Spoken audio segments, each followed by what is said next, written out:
What's going on, folks? Ted from Immersion here, and if you missed what's going on with Paizo, I thought I'd sum it up in this video. Well, I did cover it during my live stream yesterday and my live stream today. There is a new license being produced by Paizo called the Open RPG Creative License, and also some information was revealed to IO9/Gizmodo about basically getting statements from the president of Paizo. So, again, yesterday at around 6 p.m., Paizo announced this. They put out this article here. Paizo announces the System Neutral Open RPG license. This is a license basically in place of the existing open game license that we know is causing so much strife and turmoil in the community right now. So let's just read the article. For the last several weeks, as rumors of Wizards of the Coast's new version of the open game license began circulating among publishers and on social media, gamers across the world have been asking what Paizo plans to do in light of concerns regarding WotC's rumored plans to deauthorize the existing OGL 1.0a. We have been waiting for further information, hoping that Wizard will release that. For more than 20 years, the OGL has been a mutually beneficial license which should not and cannot be revoked.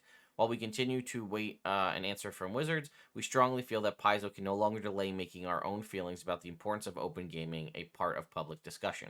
We believe that any interpretation that the OGL 1.0 or 1.0a were intended to be revocable are tend to be revocable or able to be deauthorized is incorrect, and with good reason. We were there. Paizo owner Lisa Stevens and Paizo president Jim Butler were leaders on the D&D team at Wizards at the time. Brian Lewis, co-founder of Azora Law, the intellectual property law firm that Paizo uses, was the attorney at Wizards who came up with the legal framework for the OGL itself. Paizo has also worked very closely on OGL-related issues with Ryan Dancy, the visionary who conceived the OGL in the first place. Paizo does not believe that the OGL 1.0a can be deauthorized ever. While we are prepared to argue that point in court if need be, we don't want to have to do that, and we know many of our fellow publishers are not in a position to do so, which is also just super ballsy right out the gate. Paizo says, WotC, we'll take you to court. If you want to go that route, we'll do it. We have no interest whatsoever in Wizards' new OGL. Instead, we have a plan that we believe will irrevocably and unquestionably keep alive the spirit of the open game license. As Paizo has evolved, the parts of the OGL that we ourselves value have changed. When we needed to quickly bring out Pathfinder First Edition to continue publishing our popular monthly adventures back in 2008, using Wizards language was important and expeditious. But in our non-RPG products, including our Pathfinder Tales novels, the Pathfinder Adventure card game, and others, we shifted our focus away from D&D tropes to lean harder into ideas from our own writers. By the time we went to work on Pathfinder 2nd Edition, Wizards of the Coast open game content was significantly less important to us, and so our designers and developers wrote the new edition without using Wizards' copyrighted expressions of any game mechanics. While we still publish it under the OGL, the reason was no longer to allow Paizo to use Wizards' expressions, but to allow other companies to use our expressions. So to just kind of break that down a little bit without diving into kind of legalese here, because again, I'm not a lawyer, for those of you who don't know, Paizo was writing content monthly adventures for 3rd edition Dungeons & Dragons back in the 3rd edition era. In around 2008 or so is around when 4th edition launched, and the infamous game system license that that Wizards of the Coast was launching, which is very eerily similar to these new changes to the open game license they're trying to put forward. So, in needing Paizo wanting to continue to put forward their monthly adventures, which is kind of the main focus of their business at the time, they needed to push out Pathfinder First Edition. So, the only way they could really do that easily and expeditiously was to use the open game license. And if you look at Pathfinder 1E, it is very similar to basically like an update. You could call it like a 3.75, if you will, an update to the 3.5 rules to sort of, at least at the start anyway, to try to balance things out into a less Codzilla situation. Those of you 3.5 players will know what I'm talking about. But what they're saying here is they've moved on and grown as a company, so they no longer need to do it. Now, it does say that they published Pathfinder 2nd Edition under the OGL, but it wasn't really for them. It was basically to allow anybody else who wanted to make content for Pathfinder 2nd Edition to have a license in which to do so. It says, we believe, as we always have, that open gaming makes games better, improves profitability for all involved, and enriches the community of gamers who participate in this amazing hobby. And so we invite gamers from around the world to join us as we begin the next great chapter of open gaming with the release of a new open perpetual and, in italics, irrevocable Open RPG Creative License, or ORC. The new Open RPG creative license will be built system agnostic for independent game publishers under the legal guidance of Azora Law, an intellectual property law firm that represents Paizo and several other game publishers. Paizo will pay for this legal work. They're paying for it outright. Okay, and we invite game publishers worldwide to join us in support of this system agnostic license that allows all games to provide their own unique open rules reference document that open up their individual game systems to the world. To join the effort and provide feedback on the drafts of this license, please sign up by using this form. I did that earlier on the stream. In addition to Paizo, Cobalt Press, Chaosium, Green Ronin, Legendary Games, Rogue Genius Games, and a growing list of publishers that have already agreed to participate in the Open RPG creative license in the coming days, we hope and expect to add substantially more to this group. The ORC will not be owned by Paizo, nor will it be owned by any company who makes money publishing RPGs. Azora Law's ownership of the process and stewardship should provide a safe harbor against any company being bought, sold, or changing management in the future and attempting to rescind rights or nullify sections of the license. Ultimately, we plan to find a non-for-profit with a history of open source values to own this license, such as the Linux Foundation. Of course, Paizo plans to continue publishing Pathfinder and Starfinder, even as we move away more from the open gaming license. Since months' worth of products are still at the printer, you'll see the familiar OGL 1.0A in the back of our products for a while yet. While the Open RPG creative license is still being finalized, we'll be printing Pathfinder and Starfinder products without any license, and we'll add the finished license to those products when the new license is complete. We hope that you will continue to support Paizo and other game publishers in this difficult time for the entire hobby. You can do your part by supporting the many companies that have provided content under the OGL. Support Pathfinder and Starfinder by visiting your local game store, subscribing, or taking advantage of discount code OpenGaming during checkout to get 25% off your purchase of the Core Rulebook Pocket Edition, or Pathfinder Beginner Box. Support Cobalt Press, Green Ronin, Legendary Games, Roll for Combat, Rogue Genius Games, and other publishers working to preserve a prosperous future for open gaming that is both perpetual and irrevocable. We'll be there at your side. You can count on us to not go back on our word forever. Paizo. So there's a lot to unpack there, and I'm sure other people have done it already, but things to consider is, one, as I said, it's going to be open source. This is a license to allow people to publish things, not a system. So anybody can publish under this, and it will be irrevocable, and they basically flat out said at the start, having been there when it was written, they didn't believe that the open game license was designed to be irrevocable. That may have been sneaky wording put in by lawyers from Hasbro at the start of the open game license, or just something that was casually looked over by seeing that the fact that a perpetual and permanent license seemingly thought that that meant that that's what it was, when in reality it didn't say it was irrevocable. So that's seemingly what Wizards is trying to do. They're also making a point to say they won't own this license. It won't be owned by anybody who publishes it. It'll be handled by the law firm, and then eventually a non-for-profit will own the license, so that if, and again, for dealing with just what we're dealing with now, if companies are bought and sold, conglomerated or what have you, or changing of management, which seems to be what's driving a lot of this from Wizards of the Coast, this is to protect against that, which is smart future thinking. And then they've gone on to say that basically they don't need the open game license to publish Pathfinder 2e. It's not required for them.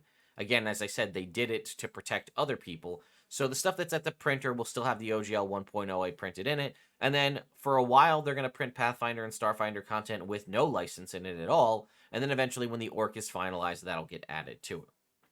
And as you can see, a ton of very popular games here, right? Cobalt Press, Green Ronin, so on. Chaosium has also been added to this, right? Makers of Call of Cthulhu. There's people, they're on board.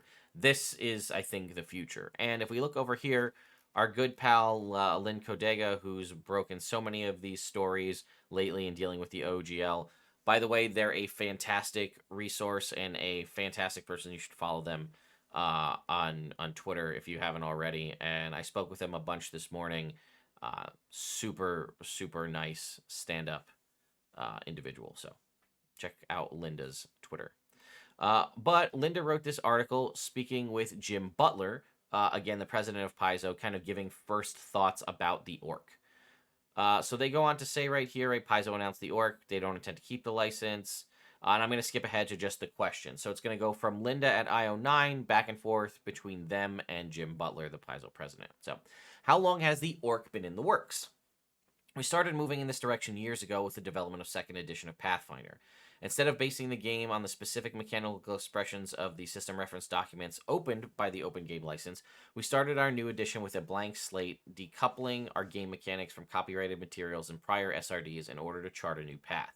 We published Pathfinder 2nd Edition under the OGL because the OGL had, for more than 20 years, proven itself to be a safe harbor for publishers to collaborate and build off of the work of one another, and we wanted to make sure that everyone in the community would be able to innovate off our designs. The media controversy surrounding Wizards' plans to change the OGL made it clear that any safe harbor that might have existed before was in jeopardy. We then started discussing our options with our attorneys at Azora Law, and then the ORC was born.